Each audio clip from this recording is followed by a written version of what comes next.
Well, Allan, a really interesting game. Maybe not what the punters thought was going to be the final score here, but a really interesting game for a number of reasons. What was your take on it? I thought second half, Ayr actually started really well. Well, first half, Ayr started really well. It was always going to be a tough game. They're playing with a lot of confidence just now. But we probably had the better chances, even first half. If we get the goals, then obviously we build a wee bit of momentum and go on and score a few more. But we miss the chances and it gives Ayr a big lift and the catches on the counter-attack for the first goal. What was impressive, especially in the second half, you were never out this game, you put 100% in and it was wave upon wave of Dunfermline attacks. You've got to give credit to their players as well, the way they defended, because they threw their bodies in the line and everything, and I thought their keeper was excellent. I think he was probably man of the match here, the amount of saves he had, but we've got to be more clinical when we get that amount of chances. The injury situation as well, your captain went off injured. Is there any information on it? Because it looked a nasty one. Yeah, it does look a nasty one. We're still waiting for a report back for the hospital, but it doesn't look good. It looked a missed time challenge, and obviously it's left Callan with a bad one. So when will you find out? Well, shortly. He's away at the hospital just now, but for that not even to be a booking, geez, I don't know what you need to do to get a booking these days. Both sides of supporters seem to find decisions today a bit strange, and I can understand why you're saying these same things.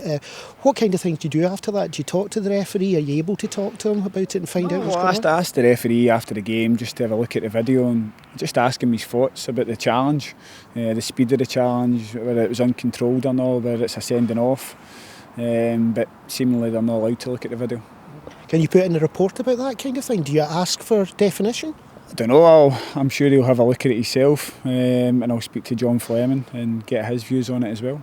So next week, pick them up a little bit, but they look like they have the strength to keep going and scoring goals. They did look like they were going to score goals. You said today again, the keeper Fleming for Ayr, outstanding job. But next week, what do you do to bring them up?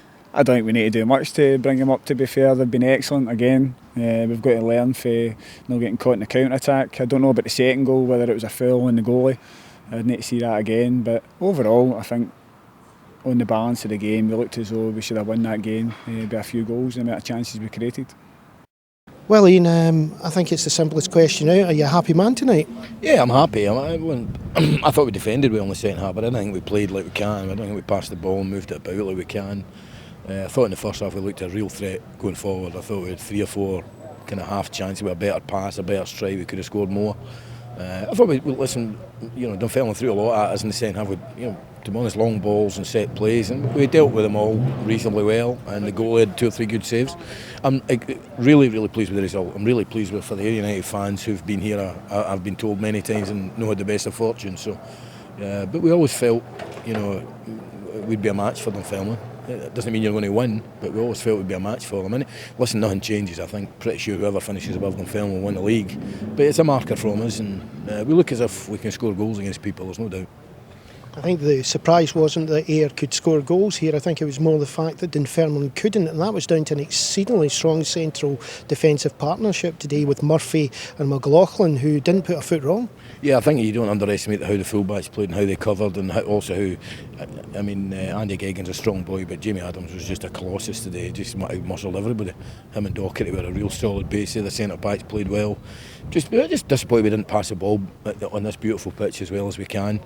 But we felt that a lot of the media and a lot of people around were thinking this was a foregone conclusion today, that Dunfermline would just turn up and win 3 or 4 nothing. Well, we didn't think that was going to be the case. You didn't have a man out there you could make criticism of at all, really. It was a team performance. But you just said something very interesting there. You said the beautiful surface. You've been saying that you've got a team that can play football, and I think that was pointed out today. Was that because of the beautiful surface? Well, I think in the first half we played some really good stuff. I mean, for a boy, Allan, for a young boy, to show that composure on the back heel from Moore, and to show that composure, I mean, this is a Premier League stadium, a lot of pressure here, and to show that composure and cut inside and just side foot in the net was fantastic. So yeah, really pleased how we played in the first half. I was just disappointed that we didn't. I was delighted with the result, and I was delighted with the togetherness they showed and how strong they were. But I just felt we could have played a lot better in the second half. You had your 12th man again out there at the far end, singing their hearts out all the way through. Yeah, well, the punters were great. I got a text from my commercial manager this morning, and it was just a bottle of beer, half drunk. That was about 10:30. So Yeah, listen, they were fantastic, and hopefully they enjoyed their day.